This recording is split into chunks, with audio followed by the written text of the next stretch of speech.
Hello everyone. आज चाहिँ मैले एभरेस्ट कलर लिमिटेड जुन नेप्सीमा भर्खर लिस्टेड भएको थियो त्यो कम्पनी चाहिँ किन घट्यो, यसको एक्चुअल घट्नुको रिजन के थियो, यो चाहिँ अब मैले पुरै प्रोस्पेक्टस वाइज र यसको पुरै मार्केट स्टडी चाहिँ गरेर आएको छु होइन।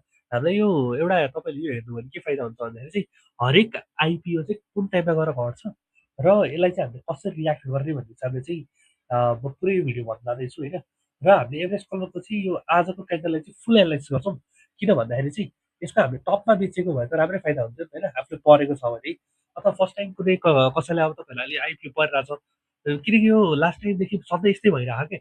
धेरै अगाडिदेखि हामीले हेर्छौँ भने चाहिँ मार्केट बढ्ने बढ्ने बढ्ने अनि ठ्याक्कै एउटा टुप्पो लगाएर झर्ने, अनि मान्छेहरू झर्न चाहिँ कस्तो हुन्छ भन्दाखेरि त्यो कहिले पनि हामीले माथि बेच्न पाउँदैनौँ कि। अनि एक्चुअली माथि कसरी बेच्ने किन बेच्ने भन्ने कुराहरू चाहिँ सबै म यो भिडियोमा भन्न आएछु। सो भिडियो चाहिँ कम्प्लिट हेर्नु होला है त। र एभरेज कलर भनेको चाहिँ अहिले नेप्सीमा लिस्टेड भएको सबभन्दा पहिलो कलर कम्पनी हो। योभन्दा अगाडि कुनै पनि कलर कम्पनी चाहिँ नेप्सीमा लिस्टिङ भएको छैन होइन। र यसको लागि चाहिँ मैले के गरेँ भन्दाखेरि एकचोटि यसको प्रोस्पेक्टस खोलेँ, जुन यसले आइपिओ निकाल्ने बेलामा इस्यु गरेको थियो। त्यसरी चाहिँ के भनेको थियो भन्दाखेरि मैले अराउन्ड 30 लाख किता सेयर्स चाहिँ म मार्केटमा फ्लोट गर्छु भनेर भनेको छ होइन। अनि अब यसमा हेर्ने हो भने हाम्रो मेन कुरा चाहिँ यो हो कि हामीलाई चाहिने यसको इपिएस र इपिएस नेटवर्क र प्रफिट कति कमाइन्छ त्यो ओभरअल यसो आकलन गरौँ। अनि त्यसपछि चाहिँ हामी आजको चार्टमा जाउँ है त।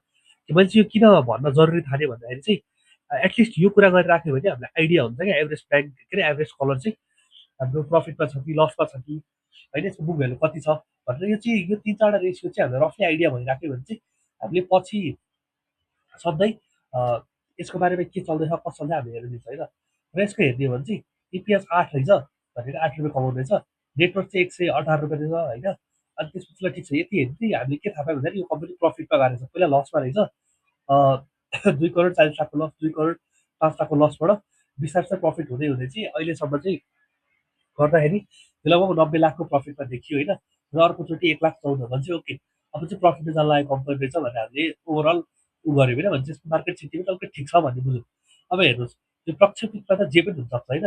अब हामीले त यसको एउटा रिपोर्ट आइसकेपछि मलाई थाहा हुन्छ यसको यो कतिको गुड रहेछ ब्याड रहेछ भन्ने होइन। ल अब हामी जान्छौँ भने चाहिँ यसको यो दिनको जुन आजको क्यान्डल छ त्यसको एक्चुअली आजको क्यान्डल चाहिँ कस्तो बन्यो, यो किन घट्न जरुरी थियो भन्ने चाहिँ हाम्रो क्वेसन राइज हुन्छ है त। सबभन्दा फर्स्ट कुरा हामी के गरौँ भन्दाखेरि यो कम्पनी लिस्टिङ भएर जति दिन सर्किट हाल्यो नि होइन त्यसलाई छोडिदिउँ। सर्किट हालिदिन्छ ल, सुरु सुरुमा त सर्किट हाल्छ। अनि हाम्रो नेप्सेको लास्ट टाइमको इतिहास चाहिँ के छ भन्दाखेरि कम्पनीहरू बढ्दै गइसकेपछि एउटा यस्तो रेट आउँछ अथवा यस्तो लेभल आउँछ जसबाट चाहिँ माथि कम्पनीहरू जाँदै जाँदैन। यो चाहिँ कसरी थाहा पाउने भन्दाखेरि योभन्दा अगाडि आएको आइपिओहरूको टप हेर्ने है। जस्तै अब हामीले हेर्छौँ भने चाहिँ अलिकति धेरै अगाडि आएको आइपिओहरू चाहिँ होइन, दुई चारवटा बाहेक कस्तो चाहिँ सबै कि त 1000 माथि नकट्ने कि त 2000 माथि नकट्ने भन्ने थियो होइन। अब हामी अर्को हेर्छौँ भने एसो हेर्छ, जस्तै मैले यो चाहिँ किन लगाएँ भन्दाखेरि चाहिँ यो पनि आइपिओ आउँदाखेरि एकचोटि 700मा रिजेक्ट खाएको थियो, अर्कोचोटि लगभग 1000को आसपास रिजेक्ट खाएको थियो। अनि हामीले अर्को कुरा चाहिँ कहिले पनि बेच्नलाई चाहिँ राउन्ड फिगर कहिले पनि कुर्नु हुँदैन है। राउन्ड जस्तो 2000 बेच्छु, 3000 बेच्छु, 1800 बेच्छु, 1500 बेच्छु होइन, 1400 1600 त्यो राउन्ड फिगर चाहिँ कहिले कुर्नु हुँदैन। किन भन्दाखेरि मार्केट कहिले पनि राउन्ड फिगर गरेर फर्किँदैन है, त्योभन्दा पहिले रियाक्ट गरिदिन्छ। यसको पनि रिजन्सहरू छन्, त्यो हामी फेरि पछि फर्दर डिस्कस गरिहाल्छौँ। यहाँ हेर्ने हो भने मजाले मार्केट बढिरहेको थियो, अनि एक दिन चाहिँ यहाँनिर हल्का सप्लाई आएको जस्तो फिल भएको थियो, भनेको त्यो क्यान्डलमै तल हुन्छ हर्दिँदाखेरि मान्छे रातो देखेर चाहिँ यहाँ क्यान्डल बनाएको थियो एउटा। अनि हामीले के थाहा पाउनु पऱ्यो भन्दाखेरि यो दिन भोल्युम पनि सबभन्दा बेसी आएको थियो। ओके, योवाला चाहिँ हामीलाई सबभन्दा बेसी इम्पोर्टेन्ट पोइन्ट हुन्छ है। किन भन्दाखेरि जुन मान्छेहरूले यो दिन किने नि त होइन, त्यो मान्छेहरूले बेच्नु त पऱ्यो नि त, प्रफिट त खानु बुक गर्नु पऱ्यो नि त होइन। र हाम्रो नेपालबाट कस्तो खतरा रुल छ क्या, T+2 को रुल छ क्या, T+2 T+3 को रुल छ। ट्रान्जेक्सन गरेको 2 दिन 3 दिन लाग्छ हेर्नु, खातामा सेयर आउनु पनि अथवा पैसा खातामा आउनु पनि होइन।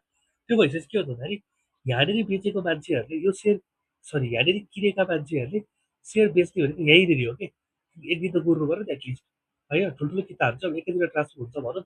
यो आएको थियो सोमबारको दिन, सोमबारको दिन आयो, मङ्गलबारको दिन उनीहरूको खातामा आयो नि, बुधबारको दिन अथवा बिहिबारको दिन बिहानसम्म आइपुगिहाल्छ। किनकि यो धेरै फास्ट हुन्छ क्या, हामीलाई मात्रै T+2 भन्ने हो, ठुल्ठुलो ट्रेडर्सहरूको लागि चाहिँ यो उनीहरूले सकेसम्म एक दिन 2 दिनभित्र मिलाइहाल्छन् होइन। त्यो भइसकेपछि के हो, अब यहाँको यिनीहरूले बाई गरेको जति सबै सप्लाई यहाँ आउँछ भन्ने कुरा एउटा एउटा कुरा कन्फर्मेसन भयो है, फर्स्ट कन्फर्मेसन। सेकेन्ड कन्फर्मेसन हामीलाई कहाँ हुन्छ, जब यो मार्केट प्राइस बढ्दै बढ्दै 2000को आसपास पुग्यो त 1500 कट्ने बित्तिकै अथवा यो दिनको यो सप्लाई आउने बित्तिकै हामीलाई के आइडिया हुनुपर्छ भन्दाखेरि ओके अब चाहिँ यसको आयु धेरै छैन, 2-3 दिन मात्रै हो भनेर चाहिँ हामीले हेर्नु पर्यो है। फेरि यस्तो हुन्छ, सबै केसमा यस्तो हुँदैन, हामीले चाहिँ लाइन प्लान एनालाइज पनि गर्नुपर्छ है फेरि। अब हरेक केसमा फेरि फ्याक्टिकै हुन्छ भन्ने कुरा पनि होइन है।